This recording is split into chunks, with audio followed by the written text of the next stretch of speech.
Assalamualaikum warahmatullahi wabarakatuh. Bismillahirrahmanirrahim.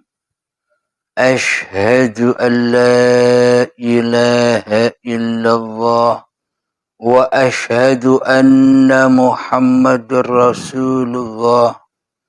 Allahumma salli ala sayyidina Muhammad wa ala ali sayyidina Muhammad. Rabbis rahli sadri wa yassir li amri wahlul 'uqdatam min lisani yafqahu qawli. Amin. Bismillahirrahmanirrahim. Salam rinduku buat para sahabat jamaah Uripi Allah dimanapun Anda berada. Semoga kita semua selalu di dalam syafaatnya Allah, selalu di dalam pertolongannya Allah. Amin ya rabbal alamin. Alhamdulillahirabbil alamin. Di subuh yang indah ini, sebelum kita mulai kajian ini, marilah kita menggemahkan kalimat thayyibah. Subhanallah walhamdulillah wa la ilaha illallah wallahu akbar wa la hawla wa la quwwata illa billahil aliyyil azim. Alhamdulillahirabbil alamin. Tema pagi ini kami beri judul Bertemu Muhammad Rasulullah. Selama ini kita mengira berkumpul, bertemu, menjadi golongan Kanjeng Nabi Muhammad sallallahu alaihi wasallam. Pengharapan kita, keinginan kita untuk menjadi golongan Muhammad Rasulullah itu bersandar kepada esok atau nanti. Banyak doa-doa, banyak harapan-harapan kaum muslimin. Ya Allah, kumpulkanlah aku dengan Nabi Muhammad besok. Ya Allah, pertemukanlah aku dengan Kanjeng Nabi Muhammad besok. Ya Allah, semoga Nabi Muhammad melimpahkan syafaatnya pada kami. Semua itu salah alamat. Semua itu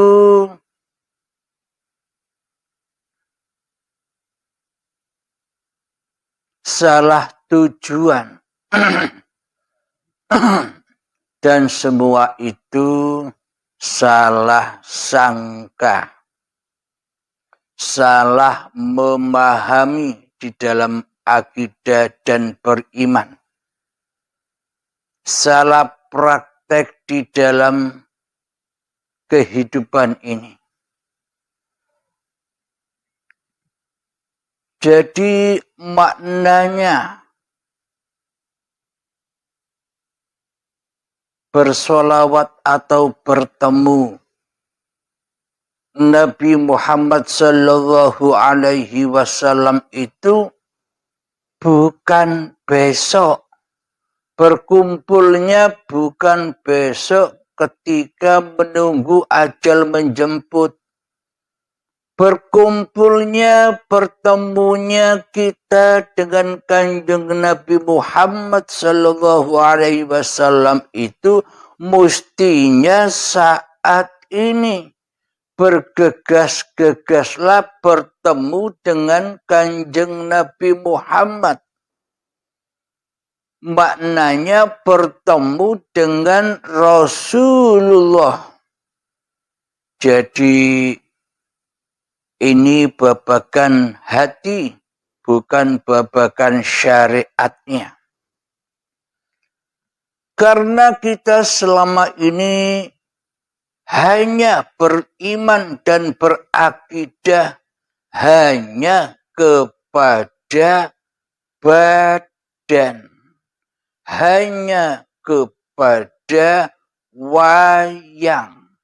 Hanya kepada zahir, hanya kepada syariat, hanya kepada sosok badannya Kanjeng Nabi Muhammad Sallallahu Alaihi Wasallam saja sebagai penyelamat seluruh manusia.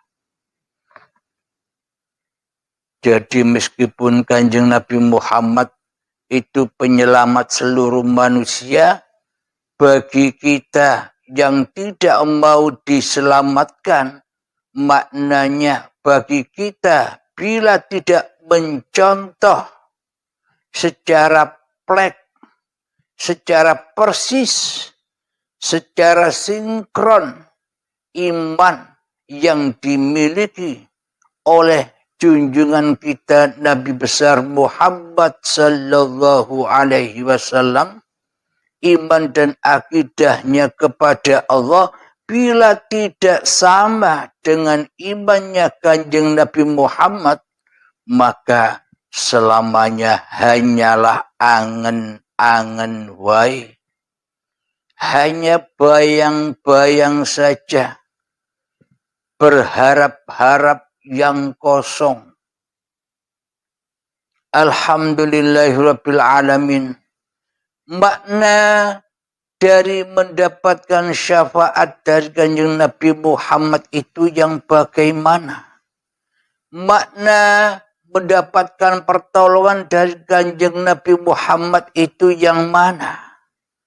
Makna itu semua yaitu kita wajib iman dan takwa dulu kepada siapa yang merahasiai Kanjeng Nabi Muhammad. Kita harus beriman dan bertakwa dahulu kepada siapa yang menghidupi Kanjeng Nabi Muhammad. Kita wajib berakidah dan beriman serta bertakwa bertemu dengan siapa yang menggerakkan, yang menciptakan Kanjeng Nabi Muhammad. Yakni itulah iman yang sebenar-benarnya iman yang sinkron dengan iman dan akidahnya di dalam hatinya Kanjeng Nabi Muhammad Sallallahu Alaihi Wasallam, yakni Muhammad Rasulullah hanyalah utusan Allah, hanyalah pesuruh Allah, hanyalah Rasulullah, hanyalah Khalifatullah. Maka bila iman kita seperti demikian, maka saat itu juga kita bertemu langsung dengan Kanjeng Nabi Muhammad. Maknanya bukan bertemu secara dohir, karena iman itu ada di hati, bukan ada di dohir. Maknanya secara hati kita sudah bertemu langsung dengan junjungan kita Nabi besar Muhammad sallallahu alaihi wasallam, karena kita mengikuti jejaknya menjadi Rasulullah, menjadi utusan Allah, menjadi pesuruh Allah, menjadi khalifatullah. Karena kita sudah kembali kepada Allah, karena kita sudah bertakwa kepada Allah, dan karena kita sudah tak berkuasa lagi atas hidup dan badan ini, maka itulah yang dikatakan syahadat. Asyhadu an la ilaha illallah wa asyhadu anna Muhammad Rasulullah. Jadi saya bersaksi bahwa tiada Tuhan selain Allah dan Muhammad adalah utusan Allah. Jadi yang bersyahadat begini itu sebenarnya bukan Muhammadnya. Jadi yang bersyahadat demikian sebenarnya bukan kita manusianya. Jadi makna hakikat bersyahadat itu adalah Allah lah asyahid, yang menyaksikan zatnya sendiri dan yang menyaksikan apapun yang diciptakannya. Bila diri manusia sudah kembali kepada alam ketiadaan, bila diri manusia sudah kembali ke alam kegoibannya, bila diri manusia sudah tak menjadi Tuhan lagi, itulah yang disebut syahadat. Bukan manusianya yang bersyahadat, uripe Allah lah yang menyaksikan diri zatnya dan yang menyaksikan apapun yang diwujudkannya. Alhamdulillahirabbil alamin. Jadi selama kita belum berjumpa langsung dengan Muhammad Rasulullah, maka selamanya hati kita, iman kita, akidah kita pasti jahiliyah. Menjahili Allah, menjahili wujudullah, menjahili hayatullah, menjahili uripe Allah, menjahili kekuasaan Allah. Semua serba dijahili oleh hawa nafsu kita sendiri selama ini, yang berposisi sebagai Tuhan daripada berposisi sebagai Muhammad Rasulullah di dalam hati kita selama ini. Jadi bila kita belum ketemu dengan Muhammad Rasulullah saat ini, maka takkan pernah ada syafaat di kemudian hari. Karena syafaat itu bukan milik Muhammad Rasulullah. Syafaat itu, pertolongan itu hanyalah milik uripe Allah yang ada, yang menghidupi di dalam jasad Kanjeng Nabi Muhammad sallallahu alaihi wasallam dahulu.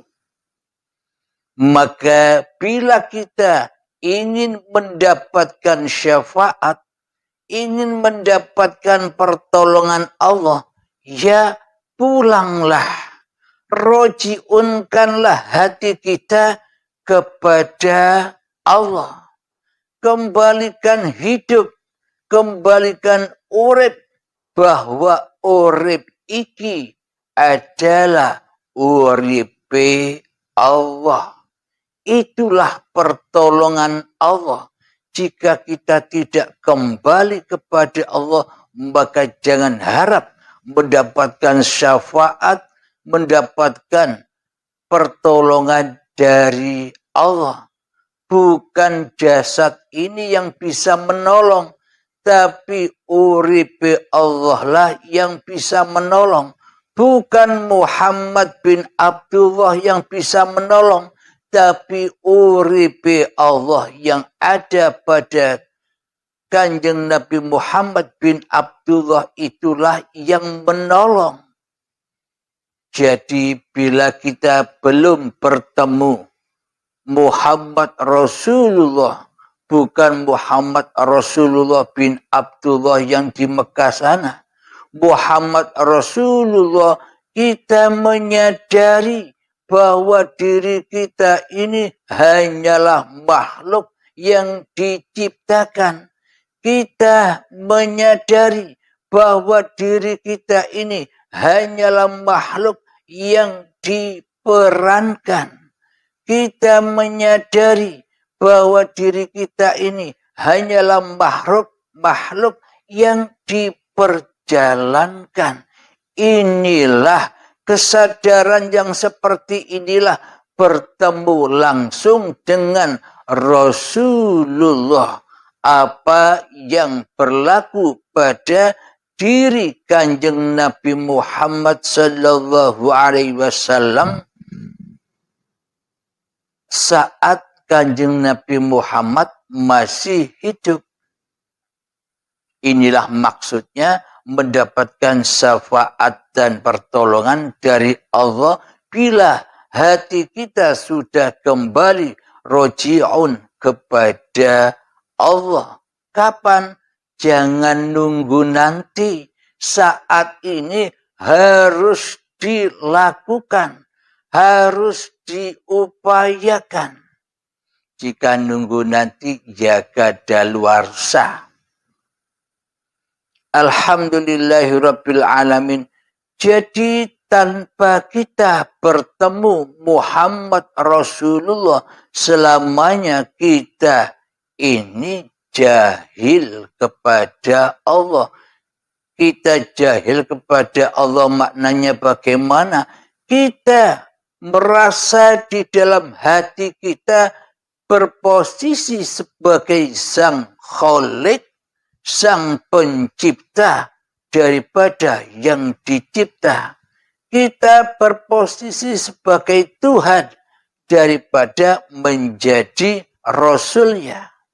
Maka bila kita sudah menyadari itu semua, bahwa kita ini hanyalah ciptaan, bahwa diri kita ini hanyalah makhluk, bahwa diri kita ini hanyalah Rasulullah, bahwa diri kita ini adalah utusan Allah, bahwa diri kita ini hanyalah pesuruh Allah, bahwa diri kita ini hanyalah khalifatullah, wakil-wakil Allah.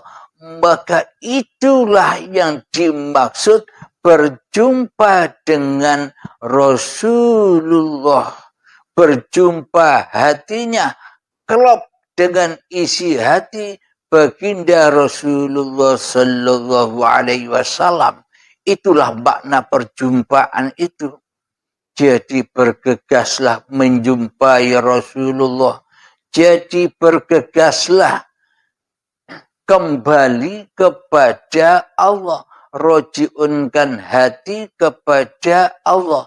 Itulah yang dimaksud bertemu dengan baginda Rasulullah sallallahu alaihi wasallam. Bila tak ada uripe Allah, apakah ada cerita jasad-jasad ini? Bila tak ada uripe Allah, apakah ada kisah-kisah badan-badan ini? Adakah kisah-kisah syariat-syariat badan ini? Kalau tak ada uripe Allah, maka semuanya tak akan ada kisah-kisahnya. Jadi pulanglah kepada yang membuat kisah. Jangan berpulang kepada yang dikisahkan, yang diceritakan. Pulanglah, roji'onlah kepada siapa yang menyutradarai kisah-kisah itu. Alhamdulillahirabbil alamin. Jadi syafaat itu sekali lagi bukan miliknya Rasulullah Sallallahu Alaihi Wasallam. Syafaat itu adalah milik Tuhan yang menjadikan diri manusia ini sebagai Rasulnya. Itulah syafaat. Pertolongan Allah itu hanyalah milik zat yang menciptakan manusia. Bukan milik yang diciptakan. Pertolongan Allah itu hanyalah milik Allah sebagai zat yang berkuasa atas diri manusia. Tergantung hati kita yang menjadi Tuhan, yang menjadi penguasa di dalam hati kita itu siapa? Allah kah atau diri kita? Bila yang menjadi Tuhan, bila yang menjadi pencipta, bila yang menjadi penggerak, bila yang menjadi pemerjalan kehidupan ini masih Abdul Halimnya di dalam hatiku, maka selamanya aku takkan pernah mendapatkan syafaat dari Allah. Aku takkan pernah mendapatkan pertolongan dari Allah. Meskipun aku banyak ibadahnya secara syariat, tapi semua itu tersesat jalannya. Bukan ibadah namanya, tapi maksiat namanya. Karena tidak menyembah Allah, tapi menyembah Abdul Halimnya di dalam hatiku. Alhamdulillahirabbil alamin. Mana dalilnya? Mana ayatnya? Bila syafaat itu miliknya Allah saja. Alhamdulillahirabbil alamin di dalam surat Az-Zumar ayat yang ke-44. A'udzu billahi minasy syaithanir rajim. Bismillahirrahmanirrahim. Qul lillahi syafa'atu jami'a. Lahu mulkus samawati wal ard. Thumma ilaihi turja'un. Yang artinya, katakan pertolongan itu hanya milik Allah semuanya. Dia memiliki kerajaan langit dan bumi. Kemudian kepadanya kamu dikembalikan. Shadaqallahul azim. Jelas sudah. Pertolongan atau syafaat itu hanyalah milik uripe Allah.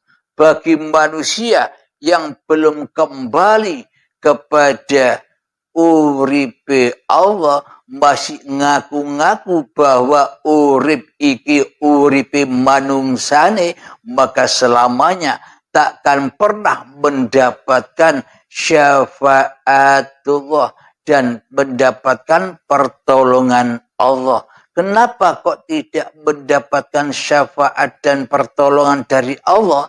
Karena Abdul Halim ini masih memilih menjadi Tuhan di dalam hatinya daripada memilih menjadi Rasulullah. Karena itulah Abdul Halim tak mendapatkan pertolongan dari Allah. Karena itulah Abdul Halim tak mendapatkan syafaat dari Allah. Karena Abdul Halim telah syirik. Abdul Halim telah mensekutukan menyekutukan Allah di dalam hatinya dengan Abdul Halimnya. Jadi wajiblah bagi kita semua, wahai manusia, temuilah Nabi Muhammad sallallahu alaihi wasallam yang sudah ada di dalam dirimu.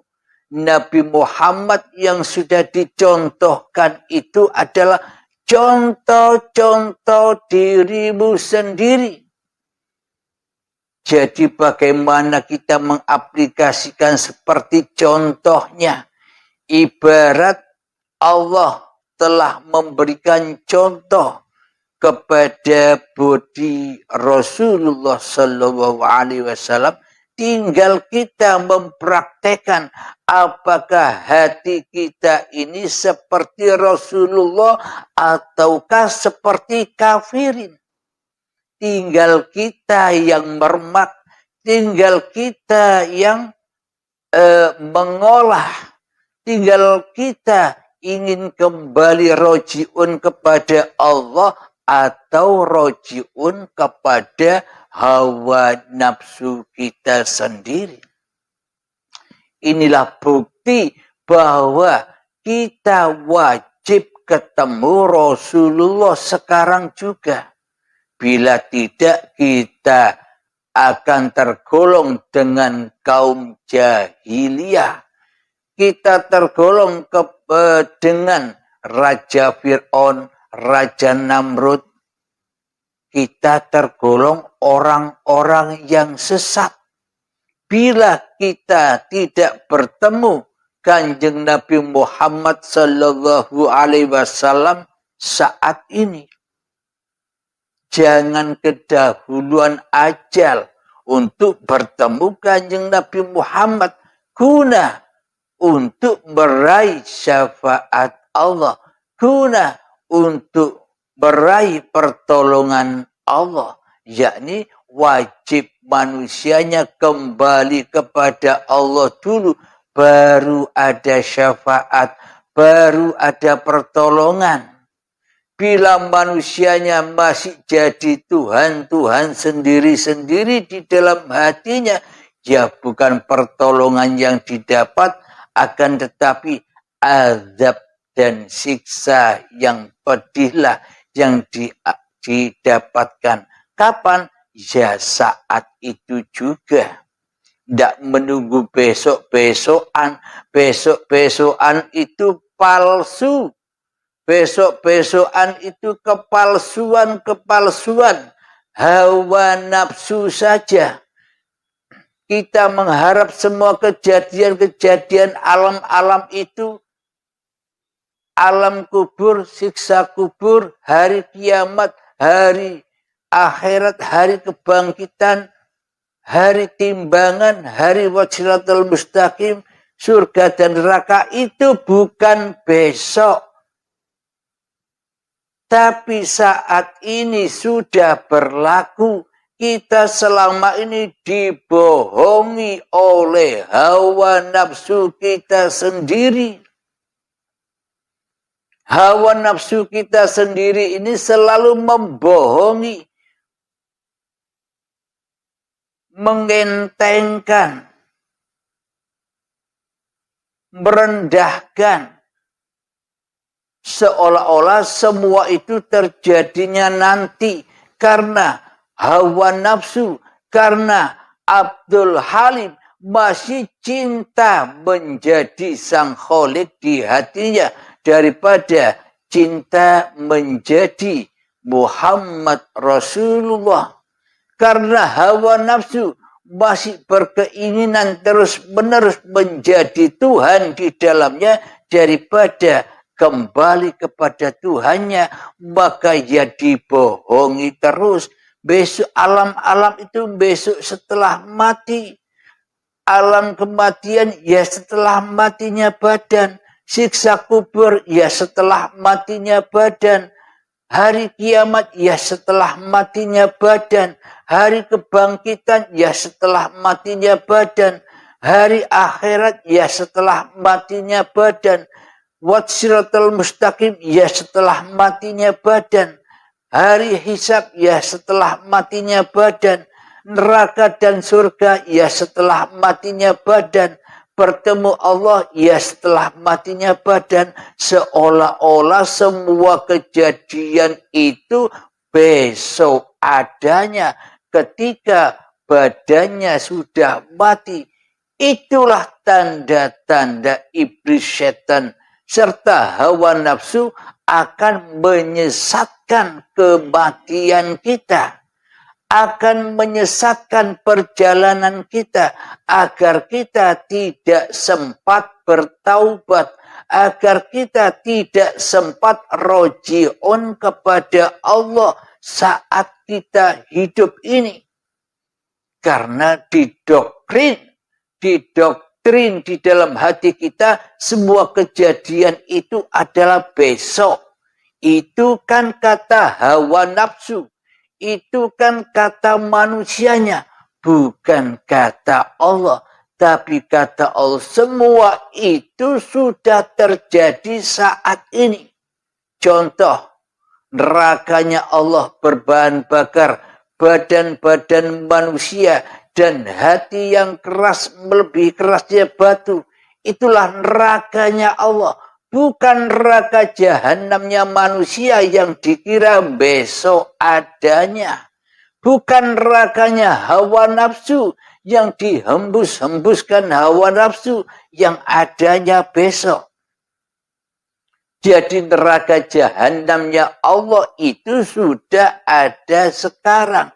Ketika badan-badan ini ada dan ketika hati kita syirik kepada Allah. Dan ketika hati kita mensekutukan Allah di dalam hati kita dengan diri kita sendiri. Itulah jahanam itu.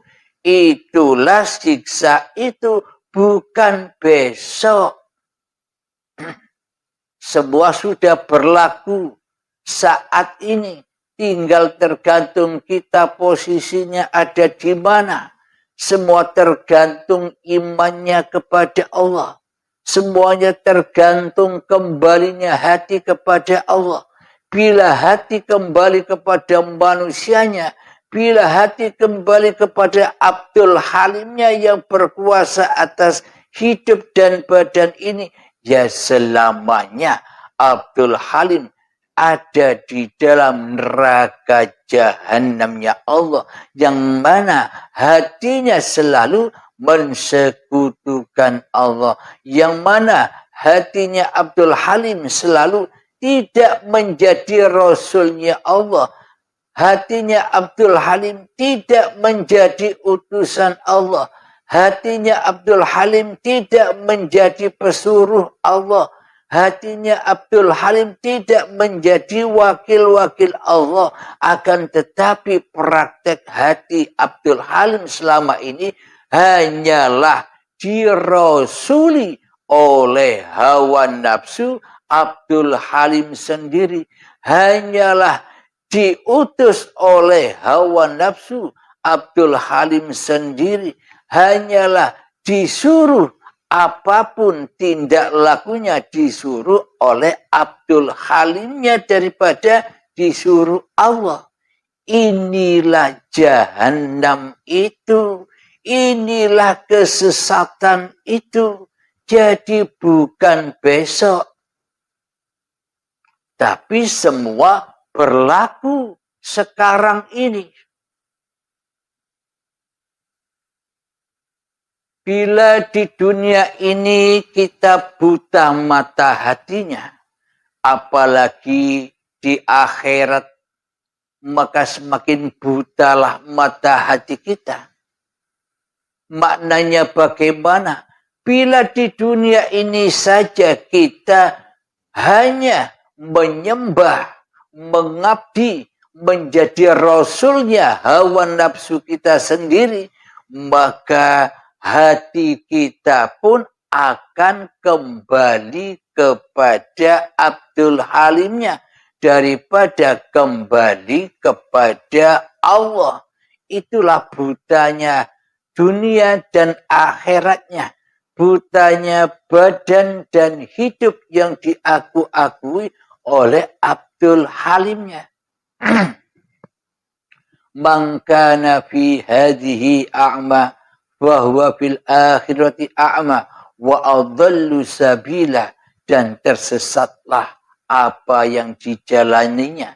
Bila di dalam hatiku masih Abdul Halimnya yang ada, yang wujud, yang hidup, yang berkuasa, maka tersesatlah semua amal-amalnya. Semua ibadahnya bakal tersesat. Semua sholat-sholatnya bakal tersesat, dilahap, dibakar di dalam hawa nafsunya Abdul Halim sendiri. Tidak sampai dipersembahkan kepada Tuhan yang mentuhani Abdul Halimnya. Karena Abdul Halimnya belum berjumpa dengan Muhammad Rasulullah. Alhamdulillahirabbil alamin. Semoga saya pribadi dan semoga kita semua bakal diselamatkan oleh Allah menjadi Rasulullah seperti yang dicontohkan oleh baginda Nabi Muhammad sallallahu alaihi wasallam. Contoh suri tauladan yang wajib kita ikuti bila kita ingin diakui sebagai umatnya Rasulullah, umatnya Kanjeng Nabi Muhammad sallallahu alaihi wasallam. Jadi untuk menjadi umatnya Rasulullah, kita wajib ketemu Rasulullah dulu. Kita wajib ketemu Muhammad Rasulullah. Yakni kita tahu dulu, kita wajib paham dulu bahwa kita ini hanyalah utusan Allah, bukan Tuhan yang mentuhani hidup dan badan ini. Alhamdulillahirabbil alamin. Semoga saya pribadi dan kita semua seluruh jamaah Uripi Allah selalu diberi syafaat dan pertolongan oleh Allah subhanahu wa ta'ala. Amin, amin, amin ya rabbal alamin.